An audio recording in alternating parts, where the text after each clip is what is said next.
What's going on, fellow A-plussers? It's your host, Adam Perez, back once again with a brand new episode for you guys here today as we're set to go ahead and tackle your remaining live viewer questions from this past Sunday, ladies and gentlemen, October 2nd, if I'm not mistaken. We didn't get the opportunity to finish off everybody's questions. We had a ton of topics, some great conversations, some great previous questions also, so we weren't able to get to everybody, but today is the day. We're sitting down, answering your guys' questions. We will, in fact, be dropping this here rather soon, but it's not just myself this time to go ahead and tackle these questions. We're bringing back good old Stuart Branscombe. What's going on, buddy, man? It's good to see you here today. Look at that. Pre-recording and we're still muting ourselves, man. Damn it. It's I'll all say, good. yeah, I'm doing pretty good. Good to see you, man. Yeah. You. You were off work today, huh? I was, yeah. So this was like perfect. We both got to work together to catch up on live viewer questions. Yeah, perfect timing. So we're going to be tackling both of these today. I believe the last person we ended off was Nicole. So from wherever we left Nicole off at, we're going to go ahead and continue from there. So let me go ahead and pull this up here. Blossom, you're up, Blossom. What do you got to say? She says, I'm glad they're not using the Q Ranger suits, talking about Cosmic Fury, but the Zords, since Cosmic Fury might use them. I guess I'll have to rewrite the plans for a Galactic Council, huh? For those of you who don't know, Blossom actually is a writer. She's been doing some fan fiction in regards to Power Rangers. She's been and Super Sentai. She's been utilizing a lot of the fantastic themes and just kind of creating stories of her own. She also says saw both Zach and my Mighty Morphin crush in that clip, talking about David Yost. Apart from them, what are you anticipating for MMPR's anniversary? So two questions here. She says that they're not. She's glad that they're not using the Q Ranger suits, but the Zords. I guess let's talk about the suits here real quick. As far as your plans for having to rewrite things, keep it as you want, unless you want to follow Power Ranger canon. If you don't care about following Power Ranger canon, do your own thing. Do your own thing. But as far as the suits go, they're not using the Q Ranger suits, Stuart. They've decided to go ahead and make original suits this time, but they are going to be adapting at least the Zord footage from Q Ranger. Any pros or cons to this that really stood out to you, or do you like the idea that they're going more original suits, less Super Sentai footage? How does that feel for you? I'm just excited to see how it all turns out. I think the Zord fights that they're adapting were really good, and I think with it only being 10 episodes, what's cool is they can be selective about the Zord fights that Mm, actually take place in space, and well, they don't have to just use Zord battle footage just for the sake of using it. They can actually use it when when you feel like you need to have it for like a bigger impact and that kind of stuff. So overall, like I got nothing but positive things to say about everything announced for Cosmic Fury so far. I am.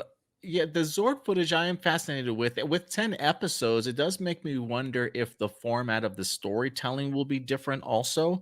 Within those 10 episodes, are we expecting a Zord battle every episode? Are they going to go something every two or three and rely more on the alpha stunt team sort of fight choreography a lot more than they do Zord footage? So, with 10 episodes, it feels like we're certainly fitting into that Netflix format.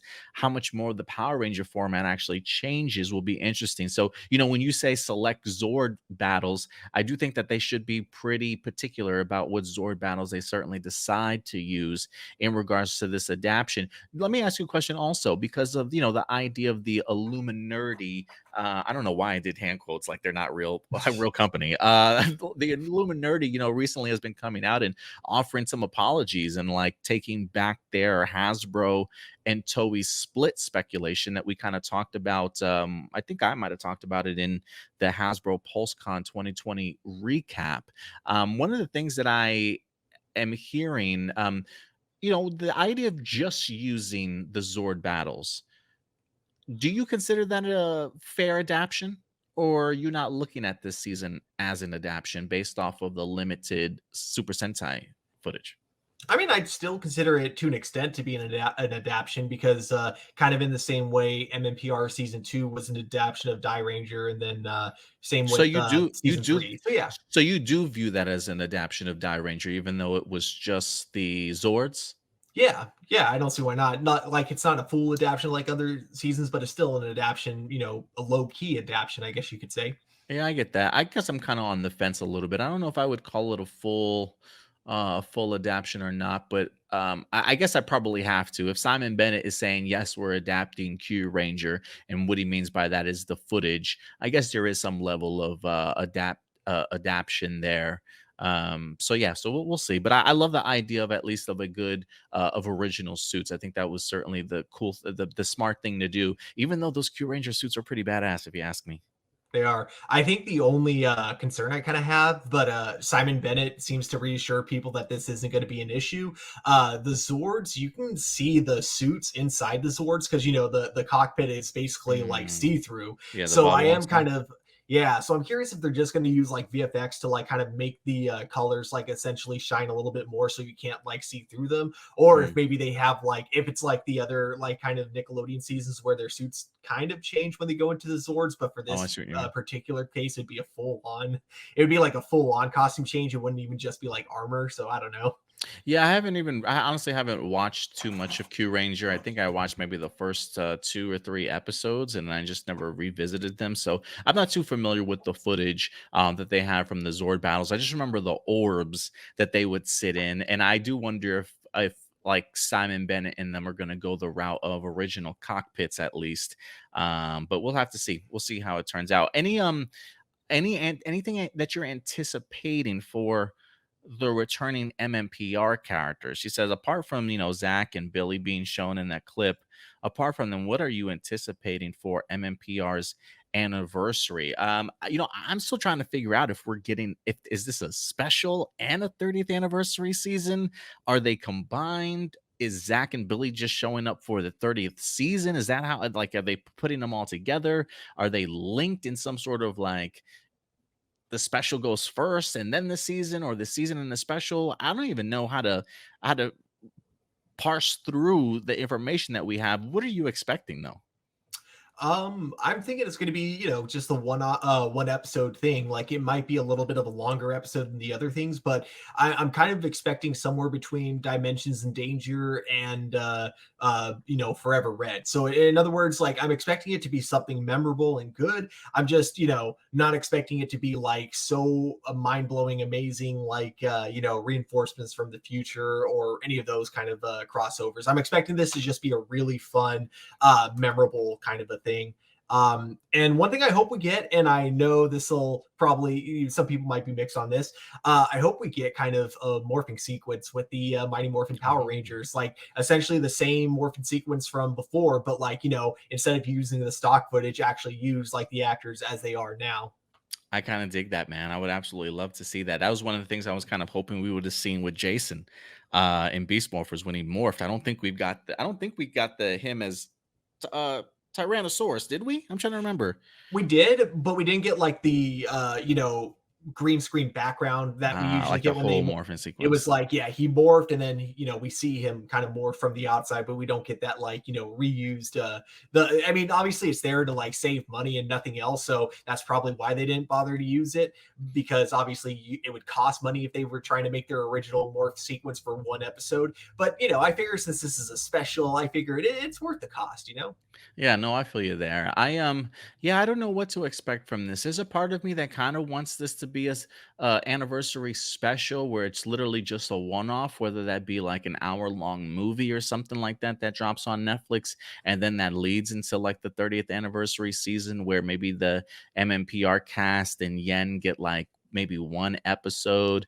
I mean, who knows? Maybe they wind up fighting alongside our Cosmic Fury team at some point in time. We'll definitely have to see how that plays itself out, especially with Q Ranger having so many characters in the Super Sentai adaptation. It does make me curious if they still need that amount of Rangers for these 10 episodes. So I'm kind of curious if it'll end up being two teams together because, right now we've got Zach there, we've got Billy there. We've already been hearing rumors of Steve Cardenas as Rocky, possibly in New Zealand, along with Catherine Sutherland as well to maybe reprise a role as Cat. So it seems as though we might have ourselves like a full team, right? Black, blue, red, pink. and Yen would certainly make yellow. So that's a pretty interesting team and dynamic that we might get there. Yeah, you'd have some characters that we actually haven't really seen together, I don't think. Because I don't think because yeah, Kat never met either Zach or Billy, so that'd be kind of interesting. She never met Billy. Wait, did she? No, no, she did meet She Billy. didn't Sorry, meet but she Billy. never met Zach. She never met I Zach. think. Yeah, I don't Yeah, believe she ever met Zach. So you might be right. That'll be an interesting combination there. And I don't think that's yeah, Zach has met Rocky. So yeah, that'll be an interesting introduction. Let's see yeah. here. Who else we got? Power Ranger Legacy. How awesome was Countdown to Destruction series finale of Power Rangers in Space to this day? Why do you think it's still considered as one, if not the best series finale of Power Rangers history? In Space had a number of filler episodes in order for production to save money for Countdown to Destruction, like hiring hundreds of extras to portray the citizens of Angel Grove and tons of foot soldiers on planet Aquitar and the planets of Phantom Ranger and Blue Centaurian. So, why do you think it's still considered as one, if not the best series finale?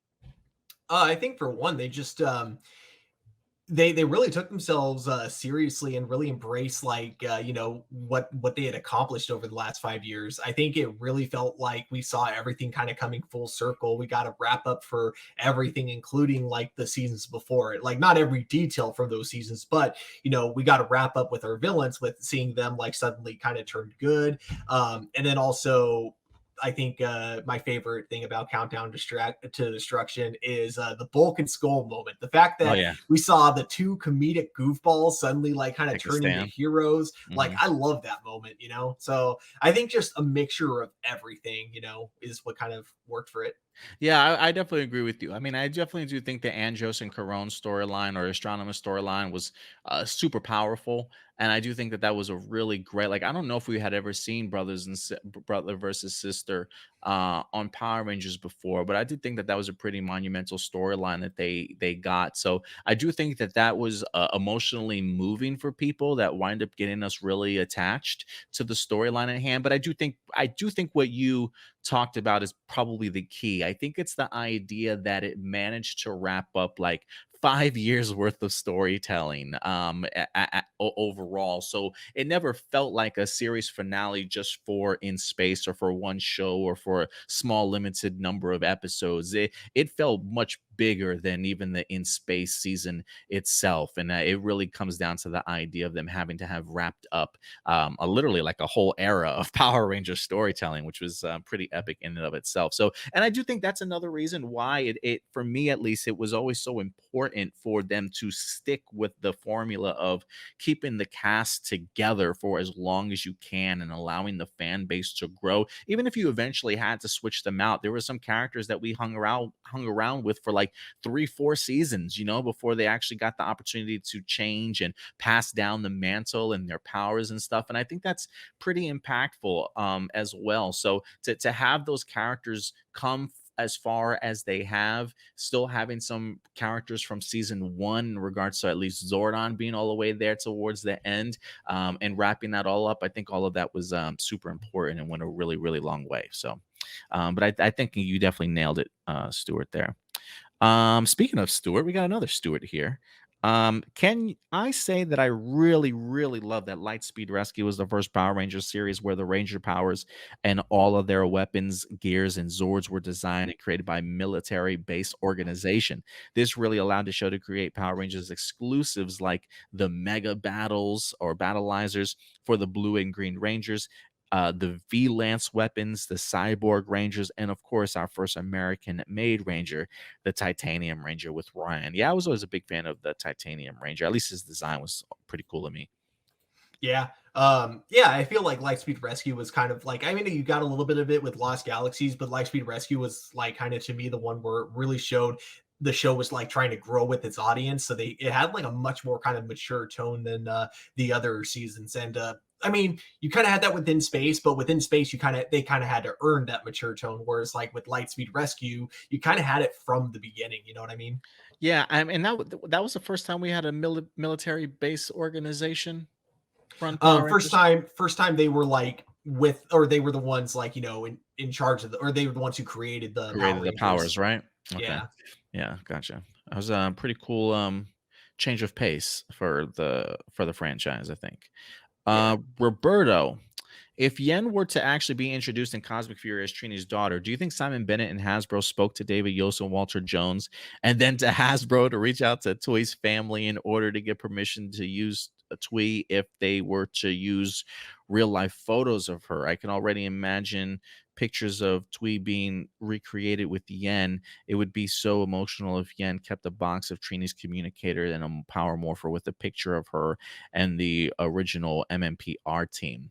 Um, do you think Simon Bennett and Hasbro had to speak with David Yost and Walter Jones, and maybe even to Hasbro, to maybe even pull this off, or have to get maybe Twee's family permission? Do you think any of that happened or had to have happened? I don't think it had to happen, but I hope it did because, just for decency, if you're going to use someone's likeness who's not around, it is kind of decent to, at the very least, talk to their family about it first. Yeah, I am curious if they did or not. There is a part of me that, maybe I'm cynical in saying this, but I don't think they did. But, I agree with you in the sense that it feels right for them to do so, especially with her passing. Like, it would be different if Twee was still here. Again, we don't know if they're even gonna show her. We don't know if they're gonna use, old photos of her or not, in this particular special. There is a part of me that kinda wants to see Yen going into this blind, maybe having some memorabilia of her mom, but maybe not understanding how it all connects. Like, I think we talked about it either this past weekend. Like, I personally would like to see the idea of her have the power coin, but not know what it even means or fully represents, and then have the MMPR team um, bring her into, the secret about her mom. But how would you approach that? Would you want Yen to know and then be in search of more information, or how would you handle that? Hmm. For me personally, I would have her kind of know everything, but I would also like try to be vague about a lot of it because I would want there to be the potential of like being able to expand with her character a little bit more because I think this is such a unique concept for a character that it's kind of weird. The idea of her only being in a one-off anniversary special seems a bit, bizarre to me, and I feel like that's something you'd want to use for either maybe another spin-off somewhere down the line, or even kind of do what they did in the Tommy spin-off comic book. I keep forgetting the name of it. It's like Legend of the Dragon, Oh, Green yeah. Dragon, or something Yeah, like that. something like that, yeah. Um, yeah, I would want to do something, along that line personally.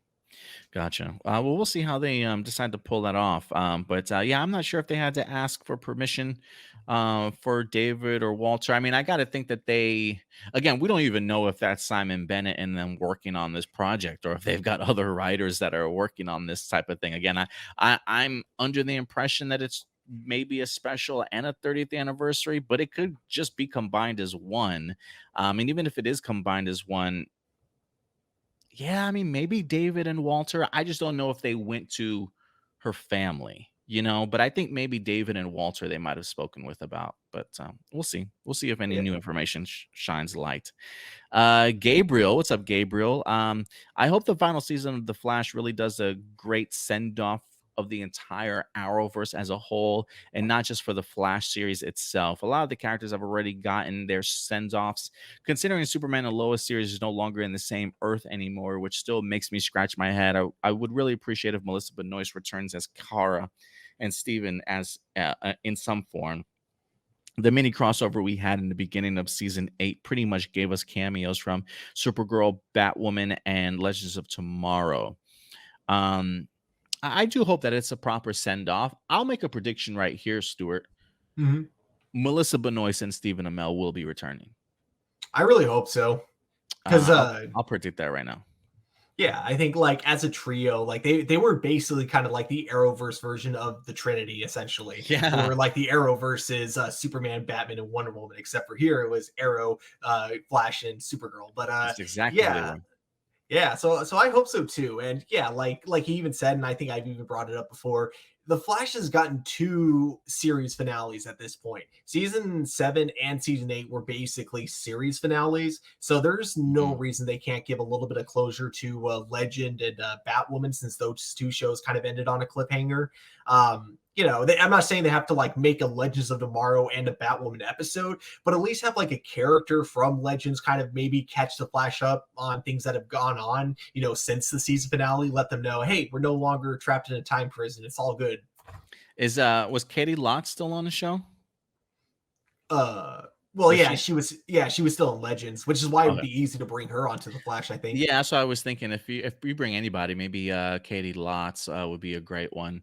But yeah, I do hope it's a proper send off for the Arrowverse. I mean, I agree with you. I feel like me and Stuart have mentioned it before. Like Superman and Lois, ever since they made their announcement, still a great show. Don't get me wrong, Mhm. but not really connected to the Arrowverse sort of any longer, at least as we used to know it. And so, I do hope that if the Flash, with the Flash concluding, that it is a proper send off for the Arrowverse that came before. But yeah, it'll be a fascinating season to say the least.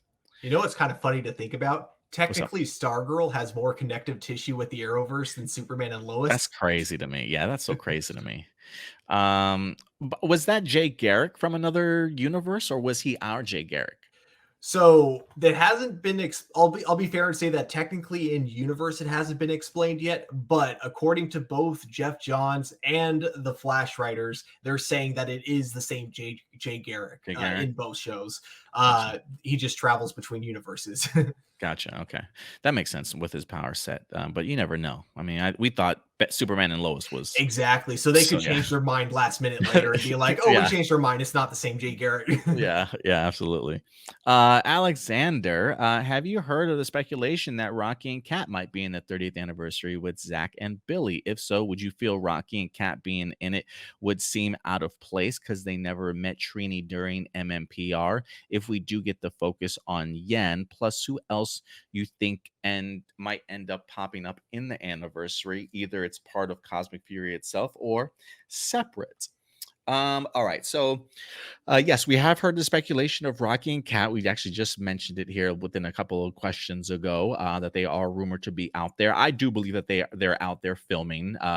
Steve Cardenas, I think we got an auto reply back like, "Hey, Steve's in New Zealand filming at the moment, but once he comes back and he's done, he'll answer your questions or whatever." So, Steve, you're busted. We already know you in New Zealand. We got some sleuths when it comes to Catherine Sutherland. I've been seeing this photo that's been going around, Stewart, of literally like a side by side picture of Hunter Dino from behind the scenes in Dino Fury. She was wearing a big trench coat with like a pink hood or something like that. And literally, Catherine Sutherland is doing like a FaceTime or an IG live post, and you literally see like the pink hoodie and the brown like connected to the brown trench coat that even like Hunter was wearing. And the fact that people literally are capable of like making these connections and like remembering this stuff, like the attention to detail is so mind-blowing to me, but they continue to do it. Like it almost reminded me of like when we first got Dino Fury, we were like we were seeing people literally pick out the blinds and the shade of people's hotel rooms and how those match the same ones from like a previous cast. Like, what are we talking about here, guys? Like, they literally are incredible detectives. And so it seems as though Catherine might, in fact, be in New Zealand also. So I think it's gonna happen. Yeah, I think so too. In terms of like them not never meeting Zach or Billy, here's the thing about that. Or There meaning are a meaning lot of, Trini, meaning or Trini. sorry, meeting And I meant Trini. Trini and Zach, yeah. But here's the thing about that I just thought of. There are plenty of on-screen crossovers like the Mega Battle, where like they've been around even if we don't see them without their helmets, they're still all there. And I think it's a safe assumption that they've also done other crossovers that are just off screen. Like there are other big threats out there that they've had to team up for. And then also, if you count the comics, I mean, they've teamed up with I the guess that's Omega true. Rangers. So, I think technically it'd be easy to write in the idea that, even though they were never on the same team, they've worked together before. Yeah, I would agree with you there. I don't necessarily know if they have had to have worked together, it could just be a case of, look, Trini's legacy, outlives us all. I mean, we know of her, we know of how she passed, and or what she meant to the team and what she did for the universe in general, as a whole. So I don't necessarily think you had to have meet somebody, especially if you are a Power Ranger 30 something years later. I gotta think you know the story of Trini in some capacity, and be willing to help Zach and Billy, whether that be lifting Yen up or whatever the case may be. But considering just how close how close Trini and Billy, I felt like certainly were. I'm pretty sure Billy has shared his fair share of Trini stories. You know what I mean, around the campfire or something like that. So I do think they can make it work. Anybody else you see popping up in the anniversary? Bulk and Skull, maybe? Oh, dude, I hope so. You know what? That would be my number one pick. Even if it's literally just for like 1 minute at the very end, right before the credits, I'd be okay with it. Yeah, I would definitely love to see them pop back up again. I don't think we've seen Bulk since Samurai. Is that right? Yeah. Yeah, I think it's been a minute. Um, let's see here. Who else we got? Jack Daniels, because it's 5 o'clock somewhere. It is. Why don't I have my beer, man? Actually, it's five You, o'clock here. oh yeah, pop open that can, man. Deadpool 3 announcement. What do you think of the announcement this past week of Hugh Jackman returning as Wolverine and making his MCU debut? Does this mean the X-Men movie universe fully merging with the MCU, or is this a whole new thing with the multiverse? I heard that while Phase 4 narratively hasn't done much to move things along, the one thing it has established is that Kevin Feige can literally do whatever they want. Yeah, they literally could. I got to assume this is a multiversal movie in some capacity. But I guess the question I would have is, if it is a multiversal thing and they do manage to somehow merge these characters into the MCU, does that technically retcon Logan? I hope not. What I hope they do is they use a Wolverine played by Hugh Jackman from Deadpool's, world. And the thing is, all the X-Men movies have terrible continuity. Yeah, they do. So when it They comes might to make a like joke about it. they might. So when it comes to like all the Wolverine arcs, it's really hard for me to see like the Wolverine that we get in Logan is like the same Wolverine we get in all those other movies. So I've always considered most of them to be in a separate universe anyway. So for me, it wouldn't be that hard to imagine this Hugh Jackman Wolverine is just the Wolverine from Deadpool's world, but not the same Wolverine from Mm. Logan. So they can do whatever they want with him. I see what you, okay. I kind of dig that concept. So it is Wolverine, but just not the one that we're used to. Maybe another variant or another like multiverse version of Wolverine teaming up with Deadpool here. Yeah, basically whatever So it Wolverine doesn't mess exists around. on Deadpool's universe, that's the Uh-huh. one we're That's getting, I the one. think. Yeah. Interesting. Okay, we'll see how it works out. But yeah, you're right. Multiverse does allow Kevin Feige to get away with whatever he wants to right now. So I'm sure they have definitely done an amazing job with this storyline so far, but we'll see how it turns out. Good old Kurt Marino. What did you think of Zato's new white red Ranger suit? Simon Bennett said in the most recent interview with Dan and Geek that it was just a one-off costume during the end of filming season 2, and decided to add it just in case there was ever a new season. Do you think this could be his actual suit for Cosmic Fury? And then there's a spoiler warning I'm not personally going to get into because I haven't finished Dino Fury yet. But if you want to answer that, Stuart, I'll let you. But let's answer the first question. I think it would be cool to have him actually rock this suit. I'm actually not going to say it's too far fetched. I mean, looking at the Ranger suits that we have for Cosmic Fury, they technically are the same suits, but upgraded. um, I could see maybe even his suit, because again, they only showed us green and gold, right? They didn't get a chance to show us anybody else's suit. So I think it would be really cool if, like, think of like Zenkaiger Stewart, in the sense of like the team lead having like his own unique suit compared to the rest of the team. And so Hmm. I'll say yes, it'll probably be the same suit, but maybe even upgraded a little bit more. Like, clearly it might be look the same, but I do think like maybe the armor, like the shoulder pads that we see from the other team, maybe that's included as well. So I'll go so far as to say yes, I do think he'll keep that suit, or at least a semi version of it. What do you think though? Um, I don't think so, and personally, I kinda hope not, only because, like, I don't know, I just think the red helmet with the white suit just looks really bad, but if they were to change the helmet to make it white and then with the Mm, suit, I'd be totally down for it, but, yeah, as of now, I don't think so, just because it doesn't really match the other but then again, you bring up a really good point with Zenkaiger, because they've done that too, but, as of now, I don't think so just because of how, like, it doesn't really match the, other suits that the we've seen aesthetic. from Cosmic Fury. Yeah. I got you. Yeah, I do wonder if maybe the color scheme stays the same. I don't know. I will have to see what the whole team certainly looks like. And then Stuart, I don't know. Can you read that last portion of his question? Yeah. I'm gonna take my headphones off. You can answer that when you're done. Just go like this for me. All right. All right, go ahead. It got mistaken on Twitter that Tracy Collins made the new suit. She designed the Master Morpher suit, or she designed the Morphin Master suit.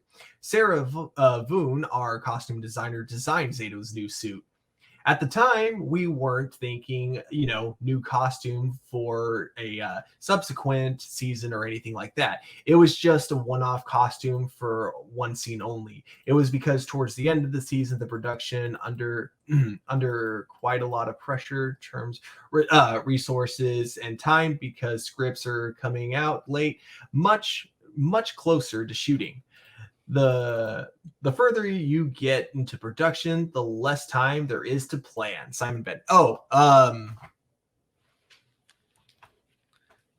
It wasn't really any more of a Oh, was spoiler it? than what Okay. the first question was. It was just Oh, kind of okay. getting more into the specifics of the suit. So yeah, wasn't really a spoiler. It wasn't even really a question. Okay, no problem then. All right, cool. Yeah. Let's see here. What else we got? Good old Jericho Gonzalez coming through. Has there been any information about the next Super Sentai series of 2023? If not, and if not, if you can imagine what theme you would like the new Super Sentai series to be, what would your Ranger colors, yada yada yada. And would you like them to be able to morph into past Rangers? No, no, I'm over the morphing into past Rangers. Just be your own damn Rangers for once. I'm totally over it. He said, "While I love Q Ranger and the suit, seeing Power Rangers go nearly 100% original is amazing. This would also be very good practice before Hasbro reboot, which will be 100% original." Yeah, there's a part of me that does wonder if the same lady that's doing the original suits for Cosmic Fury will be tackling the same for Jonathan Entwistle, or if they're going to find another costume designer in general to go ahead and do that. But I do think it's an amazing thing that they're doing here. I'm really happy that they are. Yeah. Um, So for the 2023, I think we mentioned earlier, with it being kind of a king themed Sentai. I still like the idea of it just being like random kings or emperors from different time periods taking out of their time to become Power Rangers. Oh yeah, for those of you who did not catch it, I don't think I have the. Do I have the image anymore? I don't think I saved it, unfortunately. But they have at least announced the trademark. I think it's like oh, was it like Osama Sentai Onger or something like that? Or it's like Osama Sentai King Unger. Ogner or some shit. I can't remember what it was, Stuart, but they did in fact announce the 2023 trademark. Oh, you know what it was? Here, let me pull it up on my phone because I did reach out to my brother the other day because it read as Osama Sentai King Oger is what it said. My brother said Osama means king. The O in Oger is probably meant to be the same O in Osama.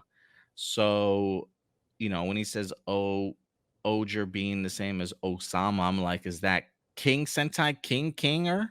I don't know, bro. Like, I have no idea, but we'll see. But I do like your predictions, too. I like your speculation you got there. Let's see here. We got Doomsday. Two questions. Why do you think? When do you think we'll get the reveal of who's now under the Black Panther helmet in another trailer or in the actual movie? That's so funny, Doomsday. You sent that the other day, and today we literally got ourselves a Black Panther trailer. It still did not answer the question as to who's under the helmet. I feel like we got very little Shuri in this trailer, but it definitely is a female. It seems like it just based off of that last shot that we wind up seeing. Um, when do you think we'll get the reveal? And who do you think is under there?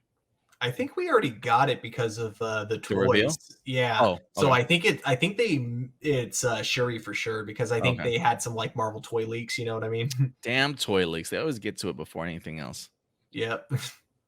So yeah, it might be Shuri. I think in my reaction video today, I said I was even gonna throw a Okoye's name out there. I think that would be pretty cool because I do love me some Okoye. But yeah, I do think they're gonna go the Letitia Wright role, Letitia Wright's side and go with Shuri here.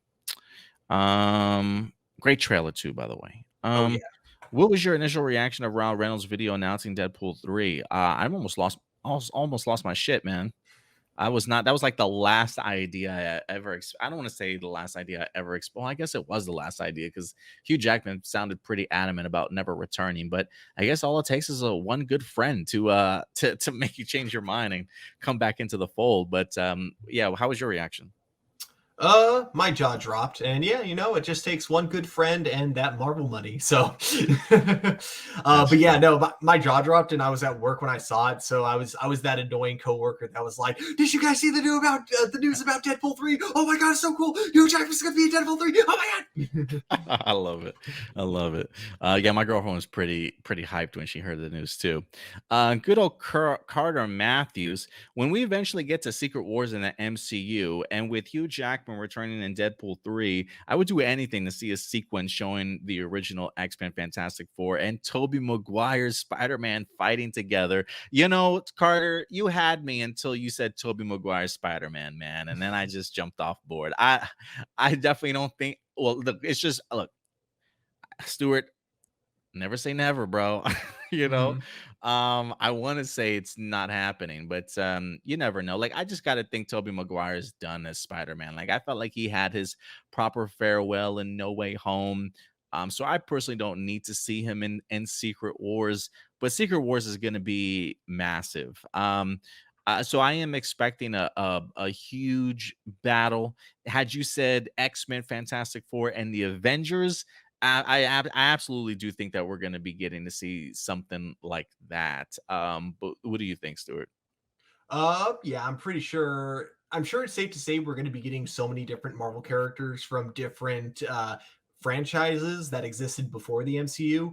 I don't know if Tobey Maguire specifically is going to be there, but definitely never say never. As especially because it kind of feels like the rumors are kind of what create like the changes in writing. Like like some of the writers Mm. will see the rumors that fans are coming up with, and then they'll be like, that's a good idea. Any chance we can fit this in?" And since there's a bunch of rumors currently about Toby being in Secret Wars, I almost feel like it might just end up being a self-fulfilling prophecy, but who knows? There are rumors he's gonna be in Secret Wars. Yeah. But again, Oh, like rumors, like I oh, heavily emphasize rumors. So but you've you heard of know, him. You've heard of yeah, him, huh? Okay. yeah. Interesting. I hadn't heard of him yet, but yeah, I'll have to check into that more. Good old John Schuyler. There's a theory here for Sky's father, Red Time Force Ranger on SPD theory. So he says, in Power Rangers SPD, we had an episode Reflection where we learned that Sky, the Blue Ranger, his father was Red Ranger, which Sky always wanted to be the Red Ranger of SPD before Jack came along, and was chosen over him. His suit was a slightly modified version of West's Red Time Force suit. There's been many theories of why Sky's father's suit looked just like Wes. Basically, the production crew reused old Ranger suits because Disney didn't want to spend any more money on new original costumes, which was the same case with the A Squad Rangers looking like Space Rangers. A fan theory I found was that sometime before SPD, the Silver Guardians gave SPD their Ranger tech, which is why they had the Time Force's powers. Due to budget restrictions, there was no explanation as to why Sky's father's suit and A Squad's suits were strikingly similar to Time Force and in space. Like Wes and Eric probably lent their morphers to SPD to help them with their morpher technology. I hadn't heard of that theory before. Have you heard of that one before? Or I something like mean, along the lines of? I haven't necessarily heard it as a theory, but that's always been like my head canon. In fact, like I did a video a while ago on A Plus More Phenomenal where I was talking about my idea for an Yes, you adaptation of did. Q Ranger, and that was like one of the things that I was going to canonize is that like one of the characters used to work for SPD, and there it would be explained that they use like this specific tech to help, they basically used old Ranger tech to create SPD Rangers at one point. That's right. I do remember that video of yours. That's right. Let's see here. Who's next? Francois. What's up, Francois? What do you think of some fans in the Power Ranger fan base disappointed that some of their favorite Super Sentai series are not getting adapted and or not to its fullest? I know Mighty Morphin adapted Die Ranger and Kaku Ranger, but only for the Zord footage, White Ranger for Tommy, and the Alien Rangers. Now, with the recent news that Cosmic Fury will only be adapting the Zord footage while being all original, which is a first in the history of Power Rangers TV franchise. With Cosmic Fury adapting Q Ranger, would you like the new Zord cockpits mirror the actual ones where the Rangers are sitting down? I know Samurai, Ninja Steel, Dino Charge, and Dino Fury had the standing motion cockpits that were similar to their Sentai versions. Only Megaforce and Beast Morphers were only adaptations to keep the Sentai cockpits. I kind of prefer them sitting down. Same. I'm kind of over the whole standing up and doing these fighting moves to control the I'd rather just have them sit again, man. I 100% agree. I get why they're doing it. It's kind of like, it's like you get like an excuse to show off some cool martial arts moves inside the cockpit. And so it's like you get two action scenes at once. But yeah, I'm with you. I'm kind of done with it. I would just prefer them sitting down in a cockpit, controlling it as if it was like a spaceship. Yeah, I'd much rather that. What do you think of some fans in Power Ranger fan base that are disappointed that some of their fan favorite series are not getting adapted or at least not in the fullest? Do you have any like comforting words for them? I mean, the Sentai will always be there, and we'll always have Power Rangers. It's just, yeah, you like that's the one thing that I get. I get why you're upset about it. Like you're not going to get them together like you may want, but you know what? See this as an opportunity because now that footage is used, it's never going to be used by Power, or now that footage is never going to be used by Power Rangers. So now you have the creative freedom to adapt your own Sentai with these unused Sentai series. I like it, Stuart. I like it. You're a lot nicer than I would have been. I was like, get over it, guys. but but no, like I get it. I understand the displeasure that some people have, but I guess for me that would make me ask the question like, are you a fan of Power Rangers or are you a fan of Super Sentai, or are you just a fan of you just want to see your suits adapted into American version or what? But look, Power Rangers has been doing the same thing for 29 years. Change is okay, you know. It's all right. It's just sometimes I just see people like make some of the most outlandish comments of like I've seen people like even get on Simon Bennett's case like, oh, if this season's only going to be 10 episodes, then I'm not going to be a Power Ranger fan anymore. Like, really? Like you go to those depths to not become a Power Ranger fan because a 10 episode count?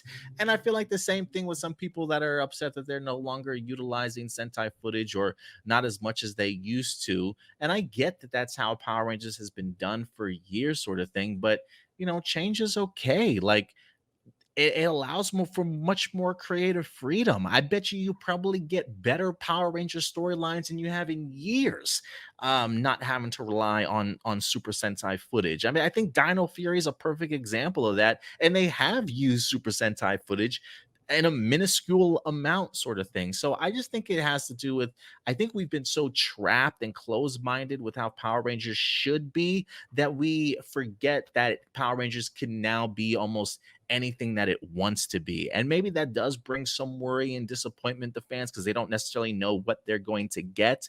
But I want to reassure people that less footage means less reliability on creative constraints. And it'll be interesting to see what Simon and the rest of this team can do um, without those constraints certainly in place. I mean, look, I guess be happy that we're getting something adapted because when we get to Jonathan Entwistle, guys, I'm not expecting anything. So let's at least appreciate what we still at least got here while we got it.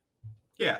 It's like when Chip Lynn, like, okay, so during Morphicon, I went into like the tail end of a panel that had Chip Lynn there, and yeah, he would always say like his least favorite part about writing for Power Rangers was writing the Sentai fight scenes because all the writers could really do was say Power Rangers go in, fight the villains, win, and they didn't get to do like a lot of more Mm. of the fun creative ideas of how they could win the battle. And it's like here they get to the writers actually get to have a lot more creativity with that kind of stuff.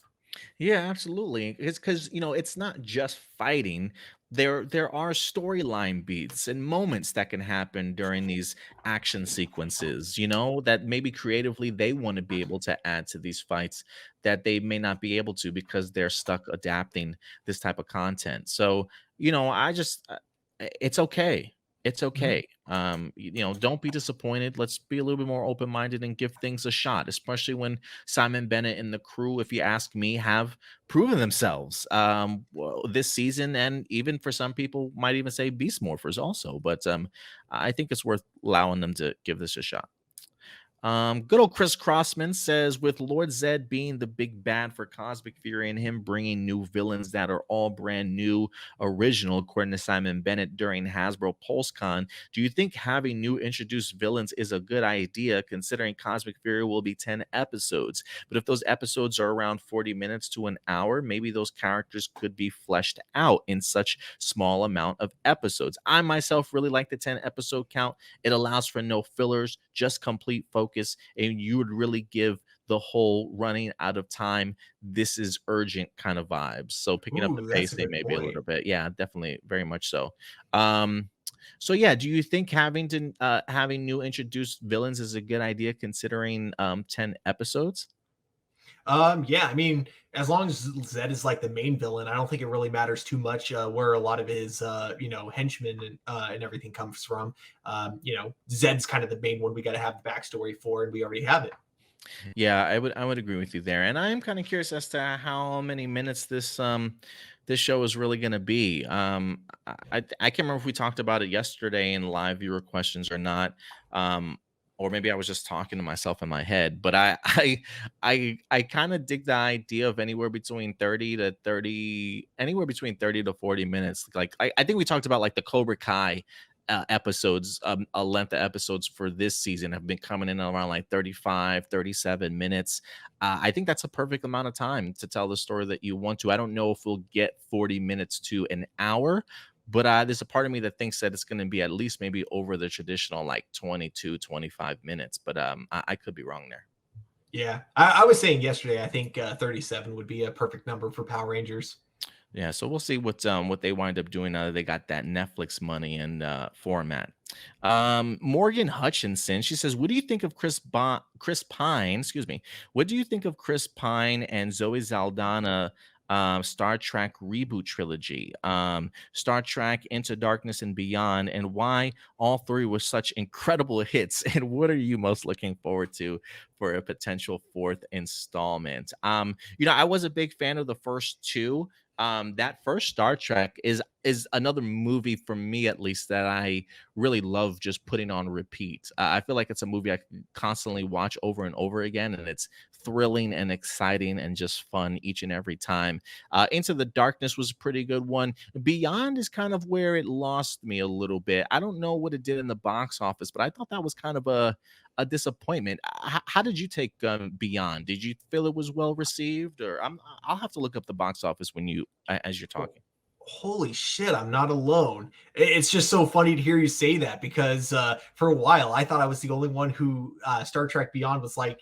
I thought I was the only one that was like my least favorite of the Star Trek movies Yeah, because it's definitely one yeah, of my least. everyone's like, oh no, Into Darkness is the worst. And I'm like, I kind of Oh, like yeah, Into no Darkness. way. Yeah, I kinda Yeah, like Into the Darkness also. I never saw the problem with it unless people are still offended to this day that JJ lied to them. I mean, it's not Khan. We're not doing Khan, and it is. But, I mean, some people are probably still butthurt about being lied to, but get over it, guys. Andrew Garfield lied to you guys for a whole year about not being in Spider-Man, and he was. So, come on, guys, let's move on. see, I still have the head canon that it's not Khan, but just one of the many other people in the vessels. And I say that because Benedict Cumberbatch and fuck, I forgot the actor's name, but the original guy that played Khan, they're way too different for me to see him as the same It's the person, same. especially because it's like technically the same universe, but alternate timeline of the same universe. So it's Sure. like I just look at him as a dude taking Khan's name that was part of that whole like group essentially. And you know, once you look at that as your head canon, the movie's great, especially when they recreate that scene from Star Trek 2. I freaking love it, but with like the roles reversed. Yeah, Um, I kinda dug it, man. I kinda dug it. yeah. So the budget for Star Trek Beyond was $185 million. It brought in $343 million. So kinda doubling its budget to a certain extent, almost ish. So I don't believe it probably made any profit so much, but I mean, if anything, they were getting ready to make a fourth one, and then they said, "No, we're going to take it off our schedule because we literally just lost our director." So I don't know. But I will say I don't know what to expect from the fourth one, but I do want to see the cast return. I've been a really big fan of what Chris Pine and Zoe Saldana and the rest of the crew, Zachary Quinto and them have really been able to do with this Star Trek series of those. I don't know if they'll get to as many as like the next generation cast ever got to, or even the original Star Trek cast. But you know, I would be down for like one or two more as long as they're really well thought out. To me, I always felt like Star Trek Beyond just got thrown together. Mm. Um, and I think that was written by Simon Pegg, if I'm not mistaken, and he was he was in the movie. So I'm surprised I didn't like it as much as I probably you know with him helming it. So I don't know. I hope that maybe the next two or one at least is just a lot more impactful. That's all I can ask for. I do like the rumor plot that I heard for it, which would be that it would be not Chris Hemsworth, but the other Hemsworth that played I Captain think it Kirk's was dad. I think it was Chris. Wait, was it Chris Hemsworth? Yeah, he's just much younger Oh, then. Yeah, okay. So yeah, the idea is that he would come back essentially as I think I Captain heard Kirk's that. dad from like some weird timey-wimey thing, and so it'd be the two of them like teaming up. I think I did hear that, and I was like, "Ooh, that's really fascinating to me." I actually, because even the intro to Star Trek, because I'm a big fan of J.J. Abrams' Star Trek, the first one. I thought that was a great introduction, man, and they're like to Mhm. really get me hooked into my seat. Like, oh my god, all right, let's do this. I thought it was an incredible introduction. Jackson Peterson, last question here. Are you relieved that Cosmic Fury will be coming to Netflix globally, no longer having to deal with international spoilers? Maybe Simon Bennett and Hasbro heard all the complaints from fans about always getting spoiled by other countries. And I do believe that they did, because I feel like in the interview, I think he said him and Hasbro or Hasbro had made a decision to make Power Rangers release globally with it being on Netflix for Cosmic Fury. So I think if Netflix actually went out of the way to make it global like that, a global release, I do think that they probably heard the complaints of fans, or if not, Simon Bennett might have had said something also. I have no idea, but there's a part of me that wants to think that they heard the uproar and made a decision. But maybe I'm being too generous to Hasbro and their decision making. What do you think, though? I'm sure at the very least, Simon Bennett probably had something to do with it because I know that he himself had made several tweets saying, "Please don't spoil Uh, or don't spoil Dino Fury." Man, okay, I won't because I'm nice. I won't call out the specific YouTubers, but there were a couple of YouTubers out there that decided to do Dino Fury reviews as they were coming out in other countries, mm. and their thumbnails did not hide the spoilers. Oh They would put a no! spoiler tag over the thumbnail, but you could But you can still still see say the spoiler. So what was the point of putting a spoiler tag there? at least Uh, at least blur it a little bit. You know what I'm saying? Yeah, exactly, like something like that. Amateurs, bro. Yeah, so, I've unsubscribed from those, Oh, YouTubers, and I don't think no. I'm ever gonna subscribe to them again because I'm holding a grudge. Oh, yeah, there's quite a few people on Twitter that I've had to block or at least mute for a while during Dino Fury spoilers, but it didn't help. I felt like as we actually got closer to the Netflix release of season two, part two, it almost got worse somehow. Like people were just not even hashtagging shit anymore. So Yeah. I had to like duck and dodge the last week, week and a half. At least on Twitter, if someone put the tag cause or Dino Fury spoiler on it, at least then I have no one to blame but myself because I can mute those that hashtag anytime I want. So if I came across a spoiler there, it's like okay, that's my own fault. Yeah, no, absolutely, man. But on Um, YouTube, you got a personal responsibility as a YouTuber not to spoil it for people Yeah, like you that. gotta be thoughtful of what your thumbnails are, man. You gotta be. But I think they probably just it's to score those clicks. You know what I'm saying? Hmm. But yeah, I think it's safe to say we're both relieved that no more international spoilers at this point. Definitely. But with that, guys, I think that will, in fact, wrap up all of our live viewer questions today. So thank you very much for everybody's participation and sending your questions. I'm sorry that we couldn't get to all of them on the show itself. I promise that we absolutely try to, but sometimes we get into such great discussions on our topics. Time tends to fly by for us, and we've been getting a lot more participation from you guys as well. So continue to keep it up, and we'll definitely continue to keep answering your questions. Stuart, our videos have been doing relatively well here this past week. It looks like for the most part, especially the two Power Ranger videos that we wind up doing, I want to say this past week, I did the Cosmic Fury Hasbro PulseCon recap. That's at about 375 views. I literally ripped the Yen character segment played by Charlie Kirsch out of that recap, and that's at like 964 views already. Like that's all about to crack 1,000. We got some other great content for you guys. A+ Hero Report about to break the 100 views for this week. We got some great Lord of the Rings, House of the Dragon coming for you guys. And if you haven't had the opportunity to check out our Wakanda Forever official trailer reaction and thoughts, that is up on our page also. So definitely go ahead and check that out. And a ton more content certainly headed your way. Stuart, if people want to be able to find you on social media, where can they find you, sir? You guys can follow me at TurboStew01 over on Twitter and Instagram. And if you want to follow us on social media, right up here at A Plus Opinions, very active over on Twitter, Instagram, and you can catch us over on Facebook on the daily, where we post all of our topics throughout the week, and then we talk about them with you at the end on Sunday, live every 11 a.m. Central Time. So certainly join us then. But until then, guys, do us a big favor as always. Take care of yourselves, take care of each other, and keep it A plus. We'll talk to you guys later. Bye.